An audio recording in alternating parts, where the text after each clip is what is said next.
Welcome to Sakshi education. Staff selection commission నుంచి Delhi police కానిస్టేబుల్కి సంబంధించిన 7,500 పైచిలుకు పోస్టులకు గాను నోటిఫికేషన్ విడుదలైంది. సో ఈ నేపథ్యంలో ఎప్పటి నుంచి ఎప్పటి వరకు దీని యొక్క అప్లికేషన్ ప్రాసెస్ జరగనుంది, దీనికి సంబంధించినటువంటి ఎడ్యుకేషన్ క్వాలిఫికేషన్ ఏంటి, దాంతోపాటుగా ఎగ్జామినేషన్ ప్రాసెస్ ఏ విధంగా ఉంటుంది, మరీ ముఖ్యంగా అభ్యర్థులు తెలుసుకోవాల్సినటువంటి విషయం ఏంటంటే సెలక్షన్ ప్రాసెస్, ప్రిలిమ్స్ కావచ్చు, మెయిన్స్ కావచ్చు, లేదంటే పిఎంటి ఫిజికల్ మెజర్మెంట్ టెస్ట్, దీనికి సంబంధించిన పూర్తి డీటెయిల్స్ మనం ఈ వీడియోలో చూసుకునే ప్రయత్నం చేద్దాం. ఓకేనా? ఇది మనకు అఫీషియల్గా స్టాఫ్ సెలక్షన్ కమిషన్ నుంచి విడుదలైనటువంటి నోటిఫికేషన్ యొక్క పీడిఎఫ్ ఇది. సో ఇందులో ఉన్నటువంటి అంశాలను మాత్రమే ఇక్కడ మనం డిస్కషన్ చేయడం జరుగుతుంది. ముందుగా అభ్యర్థులు ఎవరైతే ఈ వీడియోని చూస్తున్నటువంటి వాళ్ళు ఉన్నారో ఈ వీడియోని తప్పకుండా లైక్ చేయండి. అలాగే ఇప్పటి వరకు మీరు సాక్షి ఎడ్యుకేషన్ ఇంకా సబ్స్క్రైబ్ చేసుకోకపోతే తప్పకుండా సబ్స్క్రైబ్ చేసుకోండి. ఓకేనా? మనకు ఢిల్లీ పోలీస్కి సంబంధించినటువంటి నోటిఫికేషన్, ఈ రిక్రూట్మెంట్ ప్రాసెస్ కంప్లీట్ కూడా మనకు స్టాఫ్ సెలక్షన్ కమిషన్ వాళ్ళు నిర్వహించడం జరుగుతుంది. ఇందులో మనకు ప్రిలిమినరీ ఎగ్జామ్ కార్ నుంచి మొదలుపెట్టుకొని ఈవెంట్స్, సర్టిఫికేట్ వెరిఫికేషన్ వరకు కూడా మనకు మొత్తం స్టాఫ్ సెలక్షన్ కమిషన్ వాళ్ళే నిర్వహించడం జరుగుతుంది.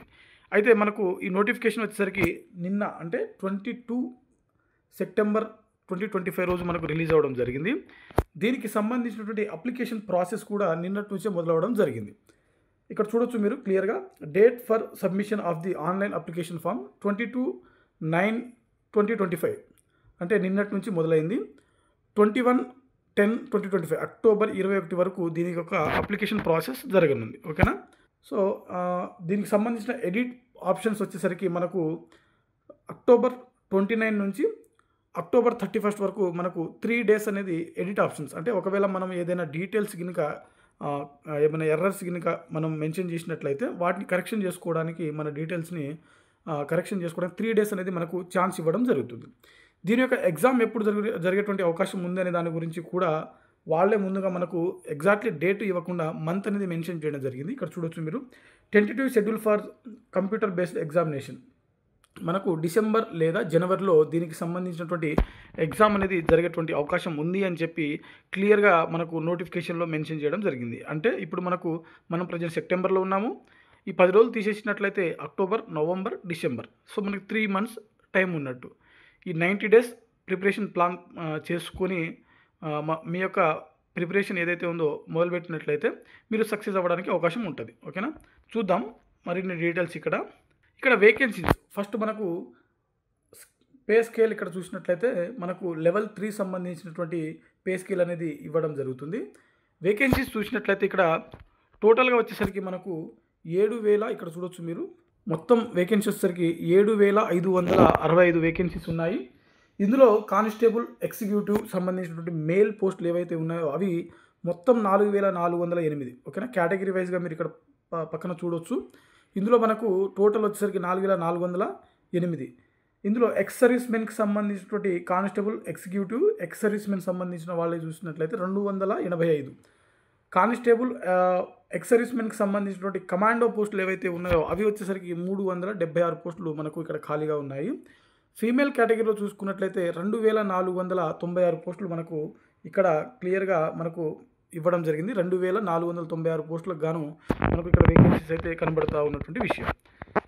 ఇక్కడ అభ్యర్థులు గమనించవలసినటువంటి విషయం ఏంటంటే 10% vacancies are reserved for the ex servicemen in each category of constable, executive, male అని చెప్పి మనకు చాలా క్లియర్గా మెన్షన్ చేయడం జరిగింది. ఓకేనా? అంటే ఎస్టీ, ఎస్సీ కావచ్చు, ఈడబ్ల్యూఎస్ కావచ్చు, ఓబీసీకి సంబంధించినటువంటి ఈ పోస్టులు ఏవైతే ఉన్నాయో దీంట్లో 10% అనేది మనకు ఎక్స్ సర్వీస్ మెన్ వాళ్ళకి ఇవ్వడం జరుగుతుంది అని చెప్పి ఇక్కడ చాలా క్లియర్గా మెన్షన్ చేయడం జరిగింది. ఆ తర్వాత మనము ఇక్కడ ఏజ్ సంబంధించినటువంటి చూద్దాము. అభ్యర్థులు గమనించవలసినటువంటి విషయం ఏంటంటే మినిమం ఏజ్ వచ్చేసరికి ఇక్కడ 18 సంవత్సరాలు, మ్యాక్సిమం ఏజ్ వచ్చేసరికి 25 సంవత్సరాలు. ఇక్కడ చూడొచ్చు, 18 నుంచి 25 సంవత్సరాల మధ్యలో ఉన్నటువంటి అభ్యర్థులు మాత్రమే ఈ పోస్టులకు ఎలిజిబుల్ అనేది ఇక్కడ చాలా క్లియర్గా మెన్షన్ చేయడం జరిగింది. అయితే ఎప్పటి నుంచి ఎప్పటి వరకు అని అంటే 2000 జూలై 2 నుంచి 2007 జూలై 1 వరకు ఈ మధ్యలో పుట్టినటువంటి అభ్యర్థులు ప్రతి ఒక్కరు కూడా ఈ పోస్టులకు ఎలిజిబులే. ఎస్టీ, ఎస్సీ, ఓబీసీ వాళ్లకు ఇక్కడ రిలాక్సేషన్ అనేది ఇవ్వడం జరిగింది. ఎస్సీ, ఎస్టీలకు 5 సంవత్సరాలు, ఓబీసీ వాళ్లకు 3 సంవత్సరాలు ఏజ్ రిలాక్సేషన్ అనేది మెన్షన్ చేయడం జరిగింది.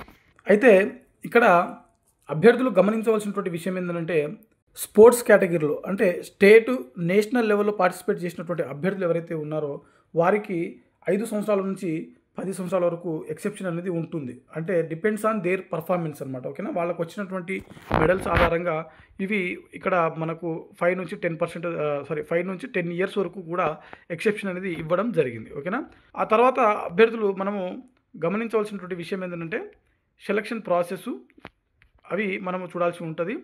ఈ సర్టిఫికేట్ వెరిఫికేషన్ అప్లికేషన్ ప్రాసెస్ సంబంధించిన కంప్లీట్ డీటెయిల్స్ కూడా ఇక్కడ మెన్షన్ చేయడం జరిగింది. అయితే ఇక్కడ మనకు మెయిన్స్ అంటే మనకు జరిగేటువంటి ఎగ్జామ్ ఏదైతే ఉందో అది కేవలం ఒక ఎగ్జామే ఉంటుంది. ఆ ఎగ్జామ్ కూడా మనం దాని గురించి తర్వాత మనము కింద డిస్కషన్ చేస్తాము. అది ఒకటే పేపర్ ఉంటుంది. 90 నిమిషాల్లో మనకు 100 మార్కులకు గాను నిర్వహించడం జరుగుతుంది.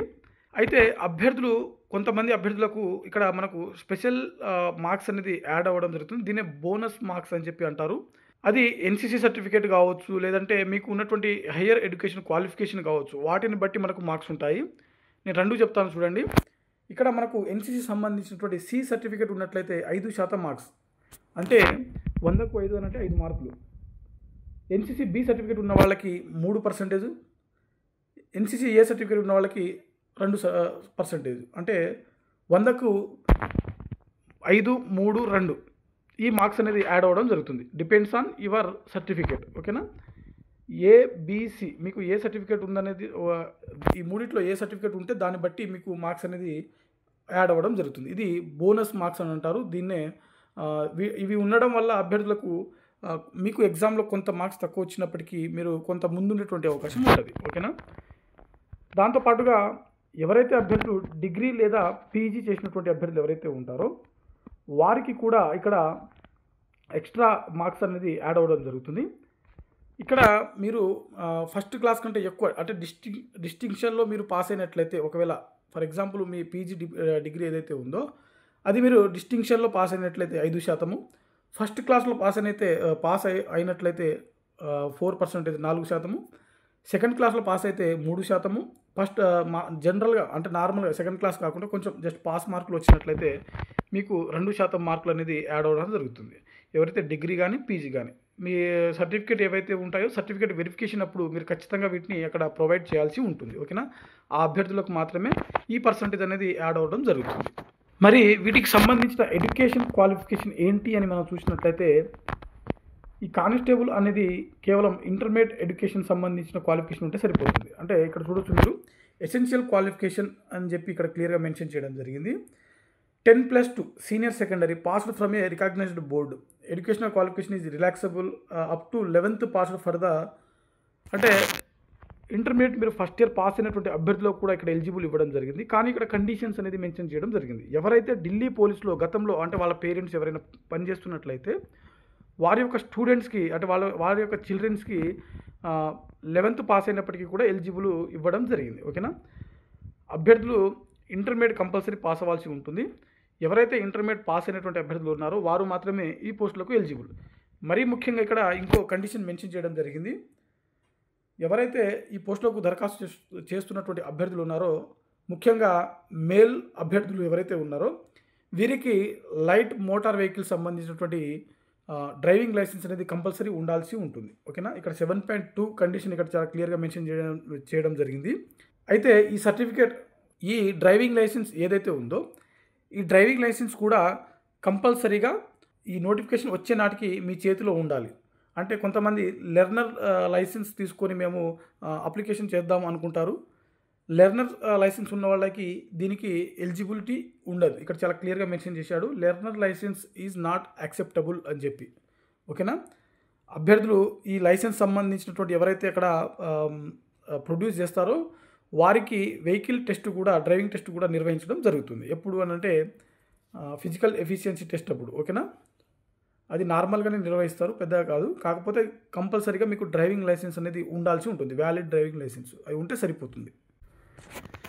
మరి ఈ పోస్టులకు selection process, scheme of examination ఏ విధంగా ఉంటుంది అని మనం చూసినట్లయితే the examination will consist of a computer based examination, physical endurance and measurement test followed by the medical examination of the shortlisted candidates.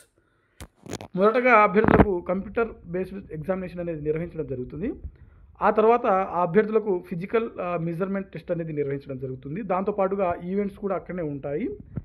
ఆ తర్వాత ఎవరైతే ఈవెంట్స్ క్లియర్ చేస్తారో మీకు మొదటగా నిర్వహించినటువంటి ఎగ్జామ్లో మెరిట్లో ఉన్నటువంటి అభ్యర్థులు ఎవరైతే ఉంటారో వారికి అంటే వారందరినీ షార్ట్ లిస్ట్ చేసి ఆ అభ్యర్థులందరికీ మెడికల్ టెస్ట్ అనేది నిర్వహించడం జరుగుతుంది. ఓకేనా?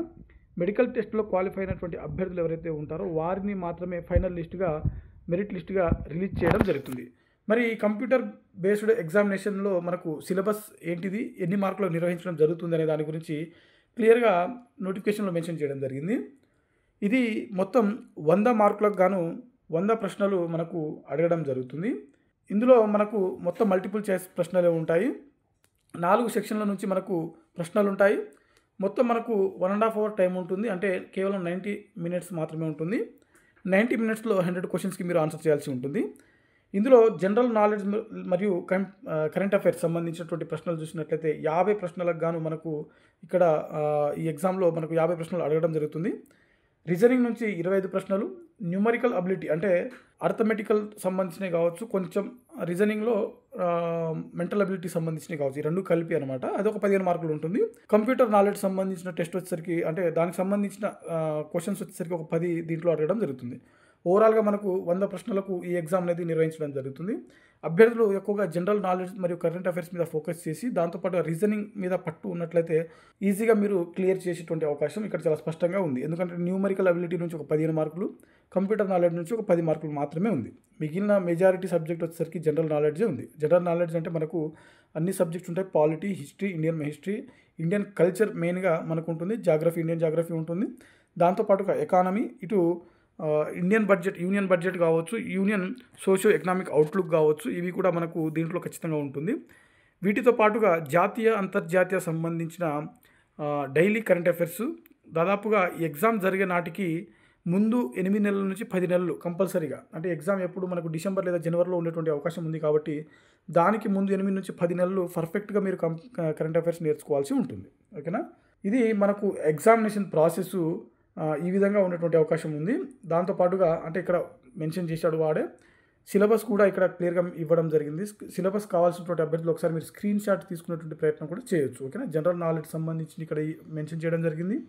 Reasoning, numerical ability, computer and fundamental సంబంధించినటువంటి ఇక్కడ క్లియర్గా మెన్షన్ చేయడం జరిగింది. ఎగ్జామ్ అయిపోయిన తర్వాత మనకు అంటే అభ్యర్థులకు ఫిజికల్ ఎండ్యూరెన్స్ మరియు మెజర్మెంట్ టెస్ట్ అనేది నిర్వహించడం జరుగుతుంది. మరి ఇది ఏ విధంగా ఉంటుంది అనే దాని గురించి ఇక్కడ చూద్దాము. అభ్యర్థులకు మనకు ఏజ్ సంబంధించింది కూడా ఇక్కడ చాలా క్లియర్గా మెన్షన్ చేశాడు. ఫిజికల్ ఎండ్యూరెన్స్ టెస్ట్లో standards of physical endurance test for male candidates include ex servicemen and departmental candidates అని చెప్పి ఇక్కడ క్లియర్గా మెన్షన్ చేశాడు. ఏజ్ అప్ టు 30 సంవత్సరాలు అంటే అప్ టు 30 ఇయర్స్ ఉన్న వాళ్ళకి 6 మినిట్స్లో మీరు 1600 మీటర్స్ రన్నింగ్ చేయాల్సి ఉంటుంది. ఏజ్ అబోవ్ 30 అంటే 30 నుంచి 40 మధ్యలో ఉన్నటువంటి అభ్యర్థులు ఎవరైతే ఉంటారో వారికి 1 నిమిషం ఎక్స్ట్రా ఇవ్వడం జరిగింది. ఇది బాగుంది. ఏజ్ని బట్టి మనకు టైం అనేది ఇవ్వడం జరుగుతుంది. ఓకేనా? సో ఇది చాలా బాగుంది. 40 అబోవ్ ఉన్నటువంటి అభ్యర్థులు ఎవరైతే ఉన్నారో వారికి ఇంకో నిమిషం ఎక్స్ట్రా మెన్షన్ చేయడం జరిగింది. అంటే 1600 మీటర్లను 30 సంవత్సరాల లోపు ఉన్నటువంటి అభ్యర్థులు 6 నిమిషాలలో కంప్లీట్ చేయాల్సి ఉంటుంది. 30 నుంచి 40 ఏళ్ళ అభ్యర్థులు ఎవరైతే ఉన్నారో వారు 7 నిమిషాల్లో కంప్లీట్ చేయాల్సి ఉంటుంది. 40 ఏళ్ళు దాటినటువంటి అభ్యర్థులు 8 నిమిషాల్లో కంప్లీట్ చేయాల్సి ఉంటుంది. దీంతో పాటుగా లాంగ్ జంప్ చూసినట్లయితే 14 ఫీట్లు అప్ టు 30 ఏజ్, 30 అబోవ్ వాళ్ళు 13 ఫీట్లు, 40 అబోవ్ వాళ్ళు 12 ఫీట్లు లాంగ్ జంప్ చేస్తే సరిపోతుంది. హై జంప్లో కూడా కొంతవరకు ఇక్కడ వెసులుబాటు ఇవ్వడం జరిగింది ఏజ్ ఆధారంగా. ఇక్కడ హై జంప్ చూసినట్లయితే 3.9, 3.6, 3.3. ఇది మనకు ఈవెంట్స్లో ప్రధానమైనటువంటి కొన్ని అంశాలు. దాంతోపాటుగా మనకు హైటు ఏ విధంగా ఉండాలి అనే దానికి ముఖ్యంగా మేల్ అభ్యర్థులు ఇక్కడ హైటు ఏ విధంగా ఉండాలి అని ఒకసారి చూసినట్లయితే మినిమం 170 సెంటీమీటర్స్ కంపల్సరీ ఉండాల్సి ఉంటుంది. మేల్ అభ్యర్థులకు కనీసం 170 సెంటీమీటర్లు ఉండాల్సి ఉంటుంది. ఓకేనా? ఇది మనకు కానిస్టేబుల్ సంబంధించినటువంటి నోటిఫికేషన్ సంబంధించిన డీటెయిల్స్. ఎవరైతే అభ్యర్థులు ఈ ఎడ్యుకేషన్ క్వాలిఫికేషన్ ఉన్నటువంటి అభ్యర్థులు ఎవరైతే ఉన్నారో, ముఖ్యంగా పోలీస్ జాబ్ల కోసం ప్రిపేర్ అవుతున్నటువంటి అభ్యర్థులు ఎవరైతే ఉన్నారో ఈ నోటిఫికేషన్ని ఇప్పుడే అప్లై చేసుకోండి. ఈ నోటిఫికేషన్కు దరఖాస్తు చేసుకొని ప్రిపరేషన్ని కొనసాగించండి. ఓకేనా? మరిన్ని వీడియోస్ కోసం చూస్తూనే ఉండండి Sakshi education. Thanks for watching. Thank you all.